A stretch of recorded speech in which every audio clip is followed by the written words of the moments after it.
નમસ્કાર. કેન્દ્ર સરકારનું સામાન્ય બજેટ આવવાની આડે થોડાક જ દિવસો રહ્યા છે, ગણતરીના દિવસો રહ્યા છે. એવા સંજોગોમાં CNBC બજારની ખાસ રજૂઆત બજેટ સ્પેશિયલ 2022માં આજે આપણે ચર્ચા કરીશું ઇન્ડસ્ટ્રીઝ સાથે જોડાયેલા લોકો સાથે. આ ખાસ ઇન્ડસ્ટ્રીઝના લોકોની સાથે ચર્ચા કરવાનો મતલબ એ છે કે આવનારા સમયમાં આ બજેટમાં એમની અપેક્ષાઓ શું છે, અત્યાર સુધી જે બજેટમાં જે કંઈ જોગવાઈઓ થઈ છે એનો કેટલો અમલ થયો છે ને એના કારણે હકીકતમાં કેટલો લાભ નાના મોટા ઉદ્યોગકારો સુધી પહોંચ્યો છે એ અંગેની ચર્ચા કરીશું. આજે આપણી સાથે ચર્ચામાં જોડાવા માટે જે મહેમાનો છે એમના વિશે વાત કરી લઈએ તો શૈલેષ પટવારી, જેઓ Gujarat chamber of commerce and ઇન્ડસ્ટ્રીઝના પૂર્વ પ્રેસિડેન્ટ છે. મીના કાવ્ય, જેઓ COWE એટલે કે કન્ફેડરેશન ઓફ વિમેન્સ એન્ટરપ્રિન્યોર્સના ગુજરાત ચેપ્ટરના પ્રેસિડેન્ટ છે. સાથે સાથે રસનાના ચેરમેન અને CIIના વેસ્ટર્ન રિજિયનના પૂર્વ પ્રેસિડેન્ટ પિયુષ ખંભાતા આપણી સાથે જોડાયા છે. પિયુષભાઈ, સૌથી પહેલાં હું આપની પાસેથી જાણવા માંગીશ કે જે સામાન્ય બજેટ આવવા જઈ રહ્યું છે, કારણ કે તમે ફૂડ ઇન્ડસ્ટ્રીઝ સાથે સંકળાયેલા છો, સૌથી પહેલી અપેક્ષા તમારી આ બજેટમાં શું છે? હવે આજના જમાનામાં બજેટ એક ખાલી ફાઇનાન્શિયલ સ્ટેટમેન્ટ યા તો ટેક્સેશનનું મતલબ નથી. એનું મતલબ છે ગવર્મેન્ટની શું દિશા છે એક વર્ષ માટે. મારા હિસાબે હું બજેટને એક પોલિસી સ્ટેટમેન્ટ તરીકે સમજુ છું કે વોટ ઇઝ ધ ઇન્ટેન્શન. અને thanks to the good budget intervention અને જે બીજા રિફોર્મ આવ્યા છે, આજે હું બહુ ગર્વ સાથે કહું છું કે ઇન્ડિયા આજે વર્લ્ડની ફાસ્ટેસ્ટ ગ્રોઈંગ ઇકોનોમી થઈ છે. અને આપણે નથી કહી રહ્યા, એ બહારની એજન્સીઓ કહી રહી છે. તો એટલો મતલબ કે આપણે જે લાસ્ટ 5-7 વર્ષમાં કાફી મુકામ હાંસલ કર્યા છે એ આ બજેટ અને રિફોર્મની બદૌલત છે. અને બીજું જે આજે એક્સટર્નલ પેન્ડેમિક પછી જે એન્વાયરમેન્ટ થયું છે એનો પૂરો ફાયદો આપણે લઈ શકીએ એવું બજેટ હું વિચારું છું. આજે વર્લ્ડ વિચારે છે કે ભાઈ મેન્યુફેક્ચરિંગ બેઝ ઇન્ડિયાને બનાવીએ. જે બીજા મેન્યુફેક્ચરિંગ બેઝ હતા એ બી શિફ્ટ થઈને ઇન્ડિયા તરફ આવી રહ્યા છે. એ બાજુ ગવર્મેન્ટે મેક ઇન ઇન્ડિયા, આત્મનિર્ભર ભારત બધા વેરિયસ પેકેજ બનાવ્યા છે. PLI, અત્યારે રોડટેપ, MEIS ને રિપ્લેસ કર્યું. હવે એ બધું નાનું મોટું છે. હજુ કોઈ બિગ સેક્ટર રિફોર્મ જે ઇન્ડિયાના એક્સપોર્ટ ગ્રોથને વધારી શકે, અને ખાલી ફૂડ પ્રોસેસિંગમાં નહીં, બધી ઇન્ડસ્ટ્રીમાં, ટેક્સટાઇલ, ફૂડ પ્રોસેસિંગ, હું તો કહું છું બેઝિક એગ્રીકલ્ચર, પ્લાસ્ટિક, ફાર્માસ્યુટિકલ, એક બાજુ એની જ હું અપેક્ષા કરું છું. અને બીજું કેવી રીતે આપણે ઇમ્પોર્ટથી દૂર બચીએ. આજે સેલ્ફ રિલાયન્ટ આત્મનિર્ભરતાનો મતલબ કે આપણે બધું ઇન્ડિયા બનાવી શકીએ. આજે વેક્સિન બનાવીને આપણે વર્લ્ડને બતાવ્યું છે કે વેક્સિન બનાવીને આપણે ઇન્ડિયાને બી વેક્સિનેટ કરી શકીએ છીએ, વર્લ્ડને કરી શકીએ છીએ. તો બીજી ચીજો કેમ નહીં? બીજા ડ્રગ્સમાં કેમ નહીં? મેડિકલ ડિવાઇસમાં કેમ નહીં? ફૂડ પ્રોસેસિંગમાં કેમ નહીં? એડિબલ ઓઇલમાં કેમ નહીં? એટલે આ મારે એવું છે કે આ જે બજેટ છે આ વખતનું એ બે ચીજ પર મેઇન ફોકસ કરે: export, self reliant, import substitution. આ મારી ઈચ્છા છે. બીજી એક મારું એવું અપેક્ષા છે કે આજે જે સૌથી મોટો ટેક્સ પેઇંગ વર્ક છે એ સેલેરીડ વર્ક છે. એ વર્ક સૌથી ઓનેસ્ટ છે. એને કોઈ ડિડક્શનો મળતા નથી. જે ડિડક્શન છે બહુ ઓછા છે. એટલે સેલેરીડ વર્કને કેવી રીતે મેક્સિમમ ટેક્સથી રાહત મળે, એટલે શું થાય, એનાથી એક કન્ઝમ્પશન વધે. અગર એ ઓછો ટેક્સ ભરશે તો એટલું કન્ઝ્યુમ વધારે કરશે, કન્ઝમ્પશન વધારે કરશે તો FMCG ઇન્ડસ્ટ્રીને ફાયદો થશે. એ જ રીતે રૂરલ ઇકોનોમીમાં બી પૈસા વધારે નાખવાની જરૂર છે. રૂરલ ઇકોનોમી વધશે તો પાછો FMCG ને ઘણી ઇન્ડસ્ટ્રીને ફાયદો થશે. એટલે મારા હિસાબે કન્ઝમ્પશન લેડ બજેટ હોવું જોઈએ કે જેનાથી કન્ઝમ્પશન મિડલ ક્લાસ, લો મિડલ ક્લાસ, રૂરલમાં વધે, જેનાથી ઇકોનોમીને બૂસ્ટ પડે. અને જેના કારણે હું માનું છું કે આપણે અલ્ટિમેટલી સૌથી મોટો પ્રોબ્લેમ છે ઇન્ફ્લેશન છે. ઇન્ફ્લેશનને કેવી રીતે કંટ્રોલ કરવું, એના તો ઘણા એક્સપર્ટ છે, રોજ ટીવીમાં ભાષણ આપે છે. મારા હિસાબે સૌથી મોટી વસ્તુ છે ઇન્ફ્લેશન કંટ્રોલ કરવાની. તમે અગર એક ડિમાન્ડ ₹1 હોય ને અગર ₹2 માલ બનાવો તો ઓટોમેટિક ઇન્ફ્લેશન કંટ્રોલ. પ્રોડક્શન વધારવાની જરૂર છે. ચીજોનું પ્રોડક્શન વધશે તો ઓટોમેટિક ભાવ ઓછા થશે. ઇન્ડિયામાં પ્રોડક્શન જેટલું થશે એટલા ભાવ ઓછા થશે. એટલે મેન્યુફેક્ચરિંગ બહુ સાચી વાત છે પિયુષભાઈ તમારી, કારણ કે તમે જે બે મુદ્દા કીધા અલગ અલગ લોકોને સાંકળતા, એ ખૂબ ઇમ્પોર્ટ એક્સપોર્ટ એક સૌથી અગત્યનું. બીજું સેલેરાઇડ લોકો, જે લોકો હાઈએસ્ટ ટેક્સ પે કરે છે એમના માટે. આપણે સાથે મીનાબેન જોડાયા છે જે ટેક્સટાઇલ સેક્ટર સાથે પણ જોડાયેલા છે. મીનાબેન, ટેક્સટાઇલ સેક્ટરની ઓવરઓલ જો અપેક્ષા કહેવામાં આવે આવનારા બજેટમાં તો શું હશે? અને સાથે સાથે તમે મહિલાઓની જે વિંગ બની છે નવી, એમાં પણ કાર્યરત છો, તો મહિલાઓ માટે પણ તમે શું ઈચ્છો છો આવનારા બજેટમાં? મનીષભાઈ, પિયુષભાઈએ જેમ કીધું એમ હું પણ માનું છું કે બજેટ એક આખું દેશ કયું ડાયરેક્શન લેશે એનું આધારસ્તંભ હોય છે. એટલે હોલસમ બજેટની હું આશા રાખું છું. અત્યારે જે રીતે કોવિડમાં 2 વર્ષ જે રીતનું બજેટ એલોકેશન થયું એનાથી બહુ જ સારી આપણે એક સ્ટેબિલિટી મેળવી શક્યા છે અને કોવિડ કાળમાંથી ધીરે ધીરે આપણે બહાર આવ્યા છે. ત્યારે મારી જે અપેક્ષા છે કે હવે બિઝનેસ પાછું એક પાટે ચડી રહ્યું છે, ઇન્ટરનેશનલ બિઝનેસ, એક્સપોર્ટ બિઝનેસ, અને ટેક્સટાઇલ એ આપણું મોટું ક્ષેત્ર છે જે એક્સપોર્ટમાં છે. તો મારી એવી હું આશા ચોક્કસ ગવર્મેન્ટથી રાખું કે જે હર્ડલ્સ છે એક્સપોર્ટમાં અત્યારે ઘણા બધા, જેમ કે લોજિસ્ટિક્સ એક મોટું હર્ડલ છે, અત્યારે જે કન્ટેનર મૂવમેન્ટ્સ છે એ બહુ જ મોટું હર્ડલ છે, એને આપણે કઈ રીતે એની સ્મૂધન આઉટ કરીએ. સ્પેશિયલી જે એમએસએમઈઝ છે, જેમ કે ગાર્મેન્ટની જો હું વાત કરું, ગાર્મેન્ટ ક્ષેત્રે અત્યારે જો તમે પાર્શિયલ કન્સાઇનમેન્ટ કે પાર્શિયલ કન્ટેનર બુક કરવા જાઓ જ્યારે તમારી ક્વોન્ટિટી જો ઓછી હોય અને બિઝનેસ, કારણ કે પાછું એક રીતે નવું શરૂ થઈ રહ્યું છે, ત્યાંથી માર્કેટ ઓપન અપ થઈ રહ્યું છે, તો નાની ક્વોન્ટિટીમાં તમને કન્ટેનર બુક કરવું એ બહુ જ અઘરું છે. અને ટેક્સટાઇલમાં સ્પેશિયલી ફ્રેટ એ બહુ મોટો ઇમ્પોર્ટન્ટ ફેક્ટર છે, કોટન કહો કે યાર્ન કહો કે ફેબ્રિક કહો. એટલે ત્યાં ટેક્સટાઇલ ક્ષેત્ર આઈ થિંક બહુ જ ભોગવી રહ્યું છે આ કારણે, જે આખી ઉથલપાથલ થઈ છે કન્ટેનર મૂવમેન્ટ્સમાં. કોવિડના કારણે લોકો અવેલેબલ નથી, લેબર અવેલેબલ નથી, એના કારણે ડિલે છે. અને આમે ટેક્સટાઇલ ક્ષેત્રમાં પેમેન્ટ્સ અમારી જે સાયકલ છે એ બહુ જ લાંબી છે અને આના કારણે વધારે લાંબી થઈ ગઈ. એટલે જે લિક્વિડિટી ક્રંચ ફેસ કરી રહ્યા છે, એટલે ગવર્મેન્ટ આઈ એમ શ્યોર એ વિચારી રહી છે બાબતે. પણ ટેક્સટાઇલ ક્ષેત્ર માટે સ્પેશિયલ શિપિંગમાં કઈ રીતે જે હર્ડલ્સ છે એ આપણે ઓવરકમ કરી શકીએ એના ઉપર ધ્યાન બજેટમાં આપવું જોઈએ. એક આ બહુ મોટું પાસું છે. અને રો મટીરિયલની કોસ્ટ, સ્પેશિયલી કોટનની કોસ્ટ બહુ ઉપર ગઈ છે, ઇમ્પોર્ટ ડ્યુટી છે હાઈ, તો રો મટીરિયલની કોસ્ટ ઊંચી જવાથી પ્રોડક્ટની કોસ્ટ જે એન્ડ પ્રોડક્ટ છે એની પણ બહુ ઊંચી ગઈ છે. તો કઈ રીતે એ આપણે નીચે લાવી શકીએ, એટલે કે કન્ઝમ્પશન વધે, એન્ડ કન્ઝમ્પશન. તો આ બે પાસા ટેક્સટાઇલમાં મારા હિસાબથી ધ્યાન આપવા બાબત છે અને હું આશા રાખું છું કે આ બજેટમાં એના ઉપર ચોક્કસ ધ્યાન અપાશે.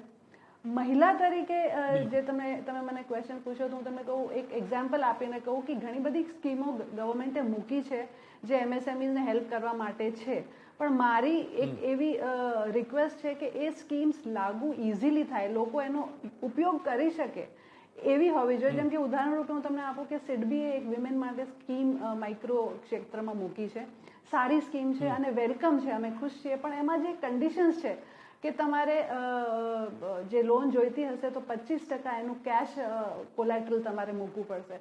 હવે સપોઝ 1 કરોડની લોન લેવી હોય તો 25 લાખ જો મારી પાસે હોય તો આ સમયમાં 25 લાખ કેશ ડિપોઝિટ કરવા ઇઝ નોટ ઇઝી. અને બીજું જે માંગે છે કે ભાઈ પાછલા 2 વર્ષનું તમારી પાસે બેલેન્સ શીટ પ્રોફિટેબલ હોવી જોઈએ. હવે તમે જાણો છો કે આ 2 વર્ષ કપરા ગયા છે બિઝનેસ માટે, પ્રોફિટ નહીં, બિઝનેસ બંધ થઈ ગયા છે. ઘણી બધી બહેનોની એવી આશા હતી કે ભાઈ હું 5-6 વર્ષથી બિઝનેસ કરું છું પણ છેલ્લો 1 વર્ષ મારો થોડોક નબળો ગયો છે, તો બેંક જો મારું આખું પરફોર્મન્સ એનાલાઇઝ કરીને મને કન્સિડર કરે તો સારું. એટલે આવા થોડું સ્મૂધન આઉટ કરે બહેનો માટે, થોડું ઇઝી કરે. અઘરો સમય છે બિઝનેસ માટે, સ્પેશિયલી બહેનો માટે.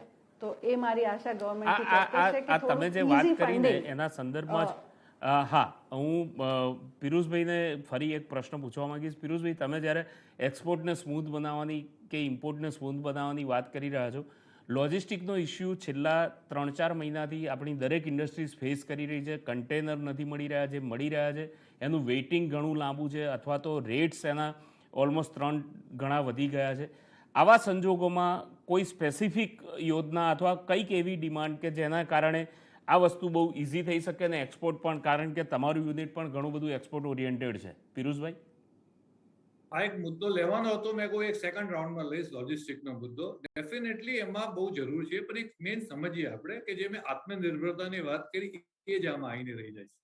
શિપિંગ ઇન્ડસ્ટ્રી ઇન્ડિયા કંટ્રોલ નથી કરતું, લાઇનરો ઇન્ડિયા પાસે નથી, શિપિંગ કંપનીઓ ઇન્ડિયામાં હાર્ડલી છે. આ તકલીફ એ છે કે આપણે એવો ગ્રોથ કર્યો છે કે આપણો ગ્રોથ એવો છે કે આપણે બધી ફોરેનમાં ડિપેન્ડન્ટ થવું પડે છે. અને મેં એટલું નિશ્ચિત કર્યું છે કે જે ચીજમાં આપણે ડિપેન્ડન્ટ થવું પડે છે, એક બેઝિક વાત કરું છું, એડિબલ ઓઇલ હોય કે કોઈ જાતના ડ્રગ હોય કે શિપિંગ હોય, તો આપણે લાચાર થઈ જઈએ છીએ, આપણા હાથમાં કંટ્રોલ નથી. એટલે આનો રસ્તો પહેલો એક લોંગ ટર્મ રસ્તો છે કે આપણે પોતે આપણા પોર્ટ, આપણું ઇન્ફ્રાસ્ટ્રક્ચર, આપણી શિપિંગ લાઈનો, આપણું આખું એ ઇન્ટરનેશનલ સ્ટેન્ડર્ડ. આજે જર્મન લાઈનો હોય, સિંગાપુરની લાઈનો હોય, જાપાનની લાઈનો હોય, તો ઇન્ડિયા કેમ નહીં? આપણે કેમ શિપિંગમાં આટલા છીએ? આપણે તો શિપિંગ ચાલુ કર્યું હતું 17th સેન્ચુરીમાં. India started shipping in 17th century. એટલે ઓનેસ્ટલી આપણે આપણી ઇન્ડસ્ટ્રીને બિલકુલ નથી ધ્યાન આપ્યું ઘણા વખત સુધી, ધ્યાન આપ્યું છેલ્લા 10-15-20 વર્ષમાં, ત્યાં સુધી વર્લ્ડ ચેન્જ થઈ ગયું છે, એટલે એમાં ઘણું ઇન્વેસ્ટમેન્ટની જરૂર છે. આ લોંગ ટર્મ રહ્યું. શોર્ટ ટર્મ મારું માનવું છે ઇઝ ઓફ ડુઈંગ બિઝનેસનો મતલબ છે ફાસ્ટર ક્લિયરન્સ. આજની તારીખમાં એ બંને ઇમ્પોર્ટ હોય કે એક્સપોર્ટ હોય, કન્ટેનરો ઘણા પડી રહે છે પ્રોસિજરલ લેપ્સિસને કારણે, ડિજિટલાઇઝેશન ના થવાને કારણે. કેવી રીતે ફાસ્ટર ટર્ન અરાઉન્ડ થાય, કેવી રીતે કેવી રીતે આપણે ડિજિટલ વર્ચ્યુઅલ જેવી એનો યુઝ કરીએ જેનાથી આ ફાસ્ટર પ્રોસેસ થાય, જ્યાં કન્ટેનર જોઈએ ત્યાં મળે, એક આની બી જરૂર મારા હિસાબે લાગે છે. તો ફાયદો શું થશે કે એટલીસ્ટ જેટલા કન્ટેનર છે એ પૂરા યુઝ થઈ જશે, એનો ટર્ન અરાઉન્ડ ટાઈમ વધશે. અને બીજું જે મારું પોતે માનવું છે કે આપણે નવા પોર્ટો બહુ મોટા જલ્દી આઈસીડી ખાસ કરીને બીજા પોર્ટ ઇન્ફ્રાસ્ટ્રક્ચર વધારે ઇન્વેસ્ટ કરવું પડશે, એનાથી આ થોડો ઘણો પ્રોબ્લેમ સોલ્વ થશે. બીજો એક પ્રોબ્લેમ આ થયો પેન્ડેમિક પછી, એક ઓવરઓલ આ પ્રોબ્લેમ છે વર્લ્ડમાં, ખાલી ઇન્ડિયામાં નથી, ચાઇનાથી બી કન્ટેનર મોંઘા થઈ ગયા છે. મારું માનવું છે પોતાની મેરે 6 મહિના વર્ષમાં પોતે પ્રોબ્લેમ સોલ્વ થશે, થોડો ઘણો પ્રોબ્લેમ પોતાની મેરે સોલ્વ થવાનો છે. થોડામાં આ બધા બજેટ ઇન્ટરવેન્શન આ બધાની જરૂર છે. પણ ગવર્મેન્ટ એક ચીજ સમજવું જોઈએ કે આ જયારે લોજિસ્ટિક કોસ્ટ આટલો વધી ગયો છે ત્યારે ગવર્મેન્ટની એક સ્કીમ હતી MEIS, એમાં લોકોને બેનિફિટ મળતો હતો 3%, 5%, ટેક્સટાઇલ, એગ્રીકલ્ચર ને ઘણા પ્રોડક્ટમાં 7% મળતું. એટલે થોડું ઘણું ઇન્ડસ્ટ્રીને રિયાત થતું. હવે આવા પેન્ડેમિક ટાઈમમાં MEIS બંધ કરી રોડટેપ આપવું, વર્ષ પછી રોડટેપ આપવું, રોડટેપ ખાલી 1.5% આપવો, જ્યાં 7% MEIS મળતું હોય, એટલે ઇન્ડસ્ટ્રીને એક તો તકલીફ છે, એમાં વધારે તકલીફ પહોંચવામાં આવી છે. એટલે મારું એવું માનવું છે કે ગવર્મેન્ટ એક ટેમ્પરરી, જે તમે કહ્યું શોર્ટ ટર્મ, એક ટ્રાન્સપોર્ટ સબસિડી આપવી જોઈએ. અને એ ટ્રાન્સપોર્ટ સબસિડી બધા એક્સપોર્ટ ઓરિએન્ટેડ યુનિટને આપવું જોઈએ અને એગ્રીકલ્ચરમાં આપવું જોઈએ, ફૂડ પ્રોસેસિંગમાં આપવું જોઈએ, જ્યાં ટ્રાન્સપોર્ટ કોસ્ટ બહુ વધારે છે, ટેક્સટાઇલમાં આપવું જોઈએ. તો હું એવું ઈચ્છા કરીશ કે કોઈ ફોર્મમાં ટ્રાન્સપોર્ટ સબસિડી ઇન્ટરનલ મૂવમેન્ટ માટે, ફ્રેટ સબસિડી જેવી તમે ટ્રાન્સપોર્ટ સબસિડી એક્સપોર્ટ માટે અગર કોઈ ફોર્મમાં આવે તો ઇન્ડસ્ટ્રીને at least for a given time 6 મહિના વર્ષ તકલીફ થોડી દૂર થઈ શકે. રાઈટ.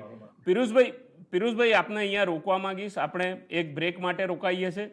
દર્શક મિત્રો, આપ ક્યાંય જશો નહીં, આ ચર્ચાને ચાલુ રાખીએ છીએ. મળીએ છીએ એક નાનકડા બ્રેક બાદ.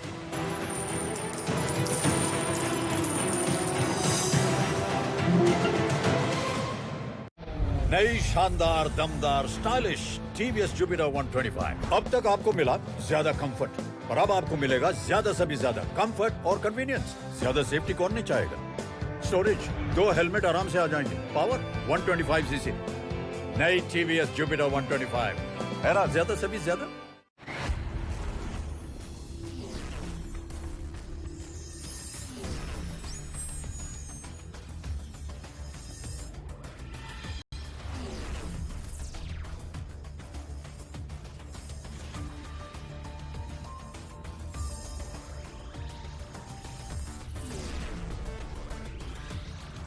This is CNBC Bazaar Newsroom, powered by Ebix Cash.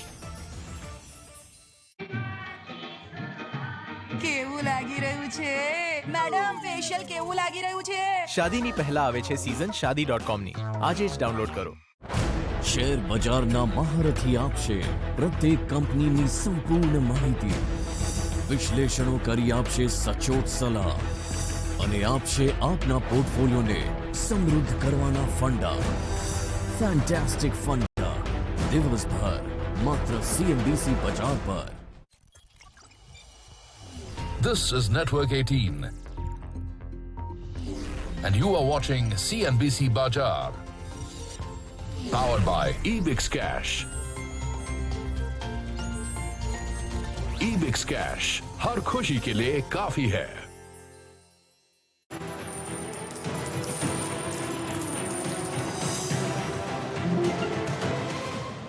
Break બાદ આપનું સ્વાગત છે. 2022નું સામાન્ય બજેટ આવી રહ્યું છે, એના ઉપર આજે આપણે ઇન્ડસ્ટ્રીઝના લોકો સાથે ચર્ચા કરી રહ્યા છે.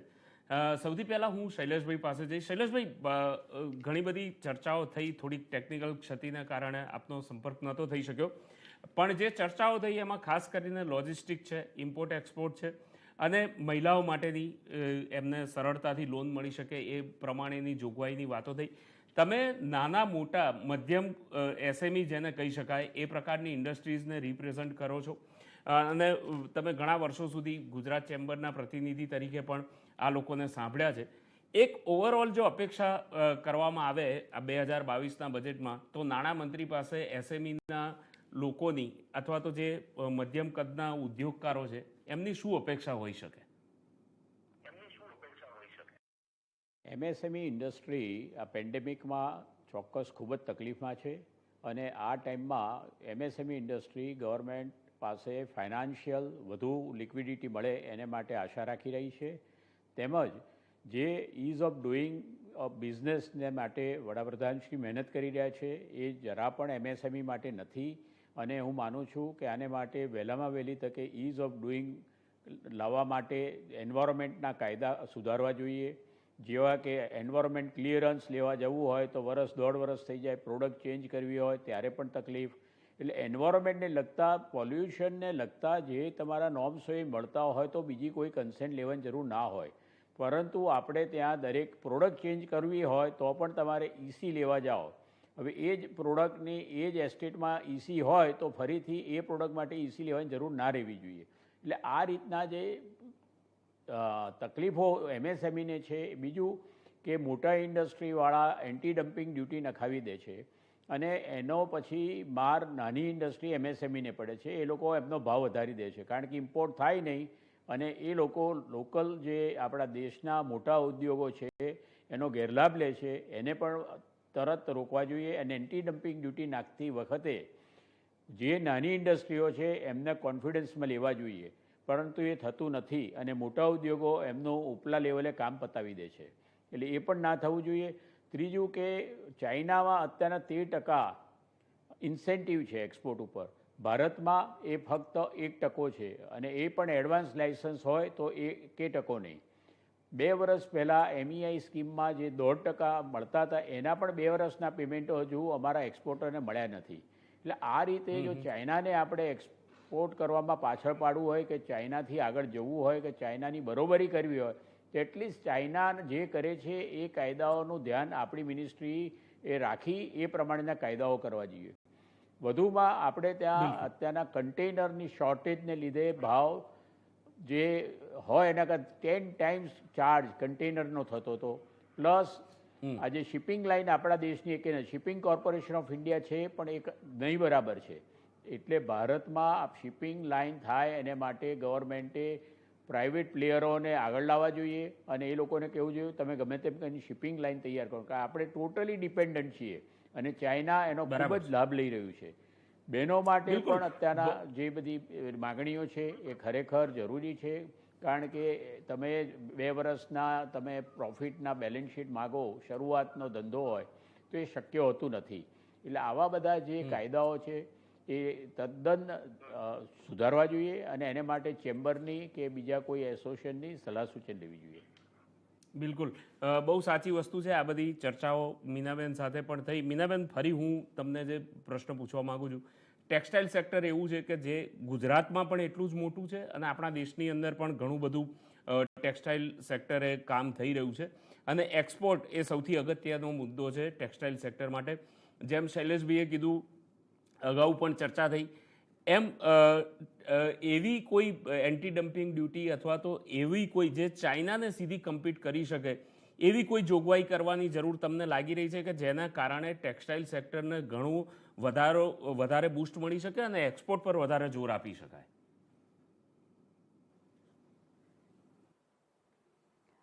મનીષભાઈ, ચોક્કસ. હું સ્પેસિફિકલી જો ગાર્મેન્ટ સેક્ટરની વાત કરું ટેક્સટાઇલમાં તો ઘણા વર્ષોથી આપણો જે એક મુદ્દો ચાલે છે કે બાંગ્લાદેશને જે ઝીરો ડ્યુટી ઇમ્પોર્ટની ફેસિલિટી આપી છે ઇન્ડિયાને, એ આપણને ઘણું નડે છે અને ગવર્મેન્ટ સામે ઘણા વર્ષોથી ડિમાન્ડ આપણે મૂકી રહ્યા છીએ કે ભાઈ એમના ઉપર કંઈક ડ્યુટી કે કંઈક મૂકો. એમની સાથે જે એગ્રીમેન્ટ છે અમે જાણીએ છીએ પણ એ આપણને આપણા ડોમેસ્ટિક માર્કેટને બહુ હિટ કરે છે.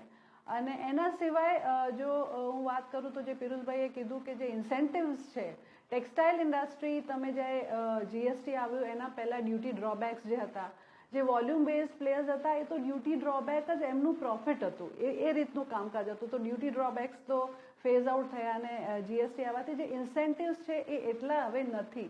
એટલે આઈ ફીલ કે ટેક્સટાઇલ ક્ષેત્રે જે આટલું મોટું ક્ષેત્ર છે, આટલા લોકોને એ એમ્પ્લોયમેન્ટ આપે છે, લેબર ઇન્ટેન્સિવ ફીલ્ડ છે, આટલા બધા લોકો જોડાયેલા છે, તો ગવર્મેન્ટે ચોક્કસ એનું એક્સપોર્ટ વધે. આપણે આઈ થિંક છેલ્લા 3-4 વર્ષથી આ ડિસ્કશન ચાલે છે કે ચાઇનાથી યુરોપિયન અને અમેરિકન કંપનીઝ હવે નથી લેવા માંગતી માલ બીજી કન્ટ્રીઝ લેવા અને આ હકીકત છે. ઘણી બધી કંપનીઝ એવી છે કે જે સ્પેસિફાય કરે છે કે તમારી કન્ટ્રી ઓફ ઓરિજિન ચાઇના ના હોવી જોઈએ. They don't want to buy. એવા સંજોગોમાં ઇન્ડિયા માટે ઓપોર્ચ્યુનિટી છે, પણ ક્યાંક હું એવું માનું છું કે ટેક્સટાઇલમાં આપણે એ તક નથી ઝડપી શક્યા. બીજા ઘણા બધા દેશોએ એ તક ઝડપી છે. તો એક્સપોર્ટ જો ઇન્સેન્ટિવાઇઝ વધારે થાય, થોડું ઇન્સેન્ટિવ્સ જો વધારવામાં આવે તો ચોક્કસ બેનિફિટ આપણે એનો મળશે અને આપણે આશા રાખીએ કે ગવર્મેન્ટ એ તરફ ધ્યાન આપે. અને બીજું મનીષભાઈ, હું એક જે આ પ્લેટફોર્મ પર મુદ્દો ઉઠાવવા માંગુ છું કે ગાર્મેન્ટની જે મશીનરી છે, ટેક્સટાઇલ મશીનરીની તમે વાત કરો તો ઇન્ડિયાનું સારું એવું મેન્યુફેક્ચરિંગ છે, પણ જો ગાર્મેન્ટ મશીનરીની તમે વાત કરો ને તો ઇન્ડિયામાં બનતી જ નથી. એક સિમ્પલ સોઈંગ મશીન તમે જો કહો ને તો ઇમ્પોર્ટ કરવી પડે છે, જે બહુ જ સિમ્પલ મશીન છે. એમાં ટેકનોલોજીનું કંઈ પણ એ પણ અમે ઝૂકી હોય કે બ્રધર અમે ઇમ્પોર્ટ કરીએ છીએ તો એનું બધું સ્પેર પાર્ટ્સ ઇમ્પોર્ટ થતા હોય છે, એની સર્વિસિંગ બધું જ એક કોસ્ટલી ફેક્ટર થાય. એટલે એમાં તમને એ જે મશીનરી ઇમ્પોર્ટ કરવી પડે છે એના માટે તમે કોઈક રાહત માંગી રહ્યા છો એવું કહી શકાય, મીનાબેન? રાહત તો માંગુ છું. હું એવું માંગુ છું કે અહીંયા મેન્યુફેક્ચરિંગ છે, મેક ઇન ઇન્ડિયા ને તહેત ગાર્મેન્ટ મશીનરીને સ્પેશિયલ પેકેજ આપવામાં આવે, એટલે કે અહીંયા એનું મેન્યુફેક્ચરિંગ ચાલુ થાય તો એ આપણને બે પક્ષે લાભ કરશે. ગાર્મેન્ટ ઇન્ડસ્ટ્રીને તો હેલ્પ કરશે જ અને આપણે અહીંયા એક મોટું મેન્યુફેક્ચરિંગ બેઝ ઊભું થશે. બરાબર. શૈલેષભાઈ, હું ફરી તમારી જે વાત હતી એના ઉપર જ આવું. એક તમે જે ઇઝ ઓફ ડુઈંગ બિઝનેસની વાત કરી કે એના માટે ઘણું કરવાની જરૂર છે, સેમ વસ્તુ મેક ઇન ઇન્ડિયા માટે પણ જે વાત અત્યારે થઈ રહી છે, એવા ઘણા મુદ્દા હશે. આપણે સમય ના ભાવે બધા મુદ્દાની ચર્ચા નથી કરી શકતા, પણ જો ટૂંકમાં કહેવામાં આવે કે ઇઝ ઓફ ડુઈંગ બિઝનેસ માટે એક વસ્તુ કરવાની કે બે વસ્તુ કરવાની જરૂર હોય તો એ કઈ હોઈ શકે, અને મેક ઇન ઇન્ડિયાને જો આપણે આગળ વધારવું હોય તો શું કરવાની જરૂર હોઈ શકે, શૈલેષભાઈ? ચોક્કસ આ જરૂરિયાતની વસ્તુ છે અને હું એમ માનું છું કે ગવર્મેન્ટની જે પોલિસી છે એ ઇમ્પ્લિમેન્ટ થાય અને નીચલા લેવલ સુધી પહોંચવી જોઈએ. પોલિસીઓ બહુ સારી હોય છે પણ એનું ઇમ્પ્લિમેન્ટેશન ખૂબ જ પુઅર છે. એ આપણે કેટલા વર્ષોથી જોઈ રહ્યા છીએ. એટલે હું માનું છું કે એકાઉન્ટેબિલિટી પણ હોવી એટલી જ જરૂરી છે.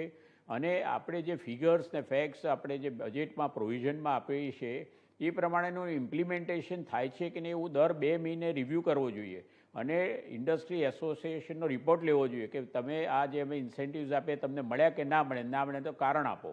એટલે આ રીતે જો ચેકિંગ થશે તો જ આપણે આ દેશમાં આ વસ્તુ બાકી તો આપણે બધા જાણીએ છીએ કે પે એન્ડ પોલ્યુટ જેવી રિઝીમ ચાલે છે. તમે આમાંથી જો બહાર આવવું હોય અને તમારે ખરેખર જો ઇમ્પ્લિમેન્ટેશન કરાવવું હોય તો એકાઉન્ટેબિલિટી કરવી પડે ઓફિસરની. અત્યારના થાય છે શું કે ટેક્સટાઇલવાળાની એ પણ બૂમ હોય છે કે ચાઇનાથી જે માલ આપણે ત્યાં આવે હવે 5,000 રૂપિયા મીટરનું કાપડ અહીંયા 100 રૂપિયાની ડ્યુટી પર ક્લિયર થઈ જાય છે. હવે એ જ કાપડ આપણા દેશના મેન્યુફેક્ચરને સામે કોમ્પિટિશનમાં ઇવન લોકલમાં આવે છે. એટલે હું માનું છું કે આ અંગે ખૂબ જ એજાઇલ રહી અને એસોસિએશનની સાથે રહી જો આવા એક્સપોર્ટર ને ઇમ્પોર્ટર આપણા જે છે એમને પકડવા જોઈએ અને આવું કાપડ ભારતમાં આવતું હોય તો એને રોકવું જોઈએ, નહીં તો એની ઇન્ડસ્ટ્રીને બિલકુલ. અને આપણે બધા જાણીએ છીએ કે ટેક્સટાઇલ એ એગ્રીકલ્ચર પછી સેકન્ડ છે કે જે એમ્પ્લોયમેન્ટ આપી રહ્યું છે. એમએસએમઈની વાત કરીએ તો એમાં પણ આજે એમએસએમઈમાં બધા ડેવલપ. જી શૈલેષભાઈ, 1-2 મિનિટ હું પિયુષભાઈ પાસે જવા માંગીશ. પિયુષભાઈ, આ જ મુદ્દે તમારું કોઈ એવું શ્યોર સજેશન હોય કે આ કરવાથી, જેમ શૈલેષભાઈએ કીધું કે દર 2-3 મહિને ઇન્ડસ્ટ્રીઝના લોકો સાથે ચર્ચા થવી જોઈએ કે બજેટમાં જે જોગવાઈઓ કરવામાં આવી એનો અમલ કઈ રીતે થઈ રહ્યો છે. તમે શું કહેવા માંગો છો કે જે ઇઝ ઓફ ડુઈંગ બિઝનેસ છે અથવા મેક ઇન ઇન્ડિયાને જો વધારે આપણે બૂસ્ટ કરવું હોય અને બઢાવો આપવો હોય તો શું કરવાની જરૂર લાગી રહી છે, જે બજેટમાં કરવું જરૂરી છે? પહેલા મારું માનવું છે કે આ ગવર્મેન્ટે ઘણા સારા સ્ટેપ લીધા છે અને ટુ એન એક્સટેન્ટ આપણી જે બ્યુરોક્રેસી જે પહેલા બ્રિટિશ રાજ સિસ્ટમમાં હતી એવી ચેન્જ થઈ છે. પેન્ડેમિકમાં મેં પોતે જોયું છે બ્યુરોક્રેટોએ પોતાની લાઈફને જોખમમાં લાવી સિવિલ સર્વિસે ઇન્ડસ્ટ્રી માટે લોકો માટે કામ કરેલું છે. તો આજે મારે એવું નહીં કહેવું પડશે કે એક લાઈનથી કે પોલિટિશિયન કામ નથી કરતા બ્યુરોક્રેટ, એ ખોટી વાત છે. આજે ઇન્ડિયા મેં પહેલું બિગિનિંગમાં કહ્યું કે આપણે વર્લ્ડની ફાસ્ટેસ્ટ ગ્રોઈંગ ઇકોનોમી પેન્ડેમિક છતાંય થયા છે. એમાં ઓફકોર્સ ગવર્મેન્ટનો બહુ મોટો હાથ છે અને ગવર્મેન્ટના સિવિલ સર્વન્ટનો બી બહુ મોટો હાથ છે અને ઇન્ડસ્ટ્રીનો બી એમાં ડેફિનેટલી યોગદાન છે, લોકોનો બી. હવે રહી વાત શું કરવું જોઈએ, સૌથી પહેલું કહ્યું હતું મેક ઇન ઇન્ડિયા માટે મેન્યુફેક્ચરિંગ વધારવાની જરૂર છે, આત્મનિર્ભરતા વધારવાની જરૂર છે. પણ હવે હું અત્યારે એક બજેટ પર આવી જઈશ, કારણ કે બજેટમાં એક ટેક્સેશનનો બહુ મોટો મુદ્દો હોય છે અને એક આપણે ડિસ્કસ ના કર્યો. આજે કોર્પોરેટ ટેક્સ ઇન્ડિયાનો હવે કાફી એશિયન દેશો કરતા લો થઈ ગયો, 22%. મેટ ના લો તો 18 કહેવાય, 18%, કોઈ કડક શું કહેવાય. હવે એ પ્રમાણે મારું એવું માનવું છે કે જે પ્રોપ્રાઇટરશિપ કંપનીઓ છે, પાર્ટનરશિપ કંપનીઓ છે, LLP છે, એને હજુ ઓછો નથી કર્યો. એટલે એ લોકોને ડબલ ટેક્સેશન છે, હાયર ટેક્સેશન પ્રોપ્રાઇટરશિપમાં ભરે.